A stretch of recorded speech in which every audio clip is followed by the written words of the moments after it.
नमस्कार दोस्तों, स्वागत है आपका हमारे YouTube चैनल में। आज हम जानेंगे महालक्ष्मी व्रत क्या महत्व है और पूजा विधि। 22 सितंबर 2023 शुक्रवार से शुरू होगा और 6 अक्टूबर 2023 शुक्रवार के दिन समाप्त होगा। भाद्रपद मास भादों के शुक्ल पक्ष की अष्टमी तिथि यानी राधा अष्टमी से 16 दिनों का महालक्ष्मी व्रत आरंभ होता है। अश्विन मास की कृष्ण पक्ष की अष्टमी तिथि के दिन यह महालक्ष्मी व्रत समाप्त होता है। यह व्रत 16 दिनों तक किया जाता है। इस दिन माता महालक्ष्मी का पूजन किया जाता है और संध्या के समय चंद्रोदय के बाद चंद्रमा को अर्घ्य देते हैं। महिलाएं यह महालक्ष्मी व्रत माता लक्ष्मी की कृपा पाने के लिए करती है। ऐसी मान्यता है कि इन 16 दिनों तक महालक्ष्मी व्रत का पालन करने से घर परिवार में सुख समृद्धि आती है, धन धान्य की कोई कमी नहीं होती, जीवन की सभी परेशानियों का नाश हो जाता है और जीवन सुखमय हो जाता है। इस व्रत का पालन करने से मृत्यु के बाद मोक्ष की प्राप्ति होती है। महालक्ष्मी व्रत 16 दिनों करे जाने की परंपरा है। यह व्रत स्त्री और पुरुष दोनों कर सकते हैं। इस व्रत का पालन करने वाले को 16 दिनों तक व्रत रखना होता है और व्रत के इन 16 दिनों में संध्या के समय चंद्रमा को अर्घ्य देना होता है। अगर कोई 16 दिनों तक व्रत न कर सकता हो तो वो अपनी क्षमता के अनुसार 16 दिनों से कम दिन का व्रत रख सकता है। 16 दिनों तक व्रत रखने के बाद इस व्रत का उद्यापन किया जाता है। इस व्रत में भोजन में अन्न ग्रहण नहीं करते। महालक्ष्मी व्रत का पालन करने से साधक को जीवन के सभी सुख प्राप्त होते हैं। 2. कभी धन धान्य की कमी नहीं होती। 3. जीवन की समस्त परेशानियों का नाश हो जाता है।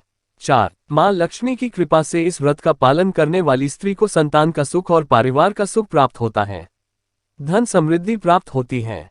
5. मां लक्ष्मी की कृपा से इस व्रत का पालन करने वाले पुरुष को रोजगार और व्यवसाय में उन्नति प्राप्त होती है।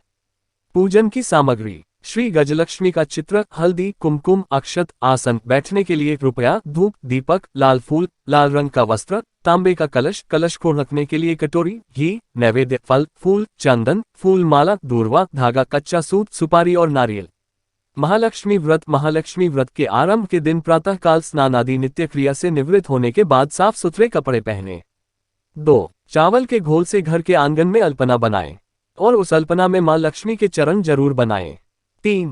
फिर पूजा स्थान पर आसन बिछाकर बैठ जाए और उसके बाद इस मंत्र का उच्चारण करके व्रत का संकल्प करें। फिर 16 तार का धागा लेकर उसमें 16 गांठ लगाए और उसे हल्दी से रंग कर अपने हाथ पर बांध ले।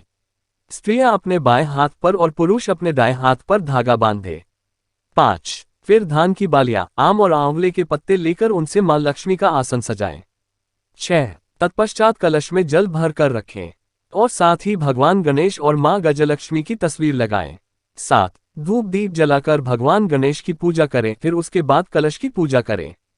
8. तत्पश्चात मां गजलक्ष्मी की पूजा करें, जल के छींटे लगाएं, रोली मोली चावल लगाएं, लाल वस्त्र चढ़ाएं, लाल फूल चढ़ाएं, फूल माला अर्पित करें, नैवेद्य चढ़ाएं, दूर्वा, नारियल, सुपारी चढ़ाएं, सामर्थ्य अनुसार सोना या चांदी या रुपए चढ़ाएं।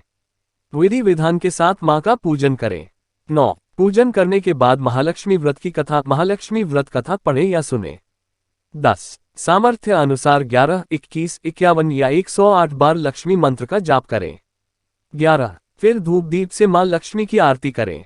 12. प्रातःकाल पूजा करने के पश्चात संध्या के समय रोली चावल पुष्प चढ़ाकर भोग लगाकर मां की पूजा करें और दीपक जलाकर माता की आरती करें। घर के द्वार पर भी दीपक जलाएं। 14. संध्या की पूजा के बाद चंद्रमा को अर्घ्य दें। सुहागन स्त्रियों को भोजन कराएं। 15. 16 दिन पूजन करने के बाद उद्यापन अवश्य करें।